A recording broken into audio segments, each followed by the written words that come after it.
तो फिर आ गए एक नए वीडियो के साथ, जो है कोशिका जीवन की आधारभूत इकाई। पहला क्वेश्चन है, मनुष्य की शरीर की सबसे बड़ी कोशिका होती है। अगर सबसे बड़ी कोशिका की बात होती है तो ये अंडाणु होती है, और सबसे लंबी कोशिका होती है तंत्रिका कोशिका। लेकिन ये ऑप्शन नहीं दिया हुआ है, तो हम ऑप्शन ग को, तंत्रिका कोशिका को आंसर मानेंगे। सेल का नामकरण सर्वप्रथम किसने किया था? रॉबर्ट हुक ने 1665 में। ऑप्शन क। केंद्र की खोज सर्वप्रथम किसने की थी? रॉबर्ट ब्राउन ने 1831 में। पुरकिंजे ने कोशिका संरचना के किस भाग की खोज की थी? जीव द्रव की थी 1839 में। कोशिका सिद्धांत किसने प्रतिपादित किया था? स्लाइडेन एवं सवान ने। सवान जो थे प्राणी जीवन विज्ञान वैज्ञानिक थे, और जो स्लाइडेन थे वो वनस्पति वैज्ञानिक थे। नॉल एवं रस्का ने किस चीज़ का आविष्कार किया था? इलेक्ट्रॉन माइक्रोस्कोप का 1931 में। जीव द्रव सम्मिलित रूप से बना होता है कोशिका द्रव एवं केंद्रक से। कोशिका द्रव ये जानते हैं दोस्तों, ये कोशिका द्रव है।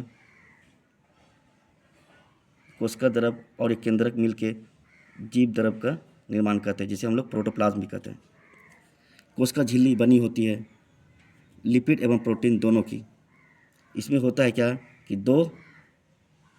दो परत प्रोटीन का होता है, एक परत लिपिड का होता है। इसका ऑप्शन गा होगा। 9, पौधे की कोशिकाओं का संरचनात्मक भिन्नता प्रदान करता है।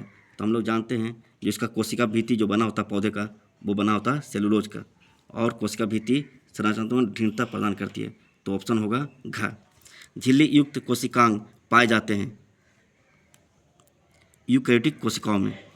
किस प्रकार की झिल्ली नहीं होती है? किसी प्रकार की झिल्ली नहीं होती है, वो है वायरस में। इसमें जीव द्रव भी नहीं पाया जाता। ये दूसरे के शरीर में जाके काम करता है और दूसरे का जीव द्रव इस्तेमाल करता है। तो ऑप्शन होगा ग। 12, अंतःपार्थिव जालिका की बाहरी झिल्ली के ऊपर अवस्थित रहते हैं, वो होते हैं राइबोसोम, जो बना देता है रुखरा, खुरदरी। इसलिए इसके बाद में इसका नाम हो जाता है खुरदरी अंतःपार्थिव जालिका हो जाता है। तो इनका ऑप्शन होगा ग। 13, वसा एवं कोलेस्ट्रॉल संश्लेषण में भाग लेती है चिकनी अंतःपार्थिव जालिका। तो ऑप्शन होगा क। राइबोसोम बना होता है आरएनए एवं प्रोटीन से। गोल्जी उपकरण नहीं पाए जाते हैं, तो प्रोकैरियोटिक नहीं पाए जाते हैं, और मैमेलिया वर्ग के लाल रुधिर कोनिकाओं में नहीं पाया जाता है। मतलब स्तनधारी के लाल रुधिर कनिकाओं में नहीं पाया जाता, एवं नील हरित शैवाल में नहीं पाया जाता। तो ऑप्शन घ होगा सही आंसर। समांतर नलिकाओं या सिस्टर्नी के समूह से बनी संरचना को हम लोग गोल्जी उपकरण कहते हैं। इसकी जो डिस्कवरी की थी वो कैमिलो गोल्गी ने किया था 1898 में। निम्नलिखित कोशिकांग में कौन एंडोप्लाज्मिक रेटिकुलम संश्लेषित पदार्थों का चयन, रूपांतरण, पैकेजिंग कर कोशिका के अंदर एक एवं बाहर भेजता है? तो ये करता है गोल्जी उपकरण। तो ऑप्शन घ सही आंसर है। लाइसोसोम को सर्वप्रथम किसने देखा? क्रिश्चियन डी डबे ने देखा था। और हम लोग जानते हैं कि क्रिश्चियन डी डबे प्रोक्सिजोम को भी डिस्कवर किया था। इसलिए इसका आंसर होगा ग।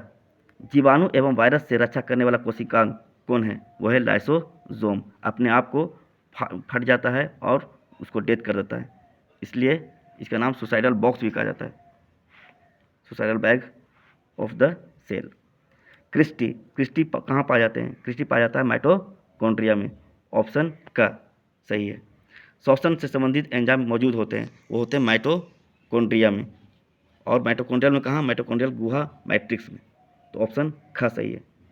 रंगहीन एवं श्वेत प्लास्टिड को कहते हैं ल्यूकोप्लास्ट। ल्यूको मतलब होता है वाइट, तो ऑप्शन ग सही है।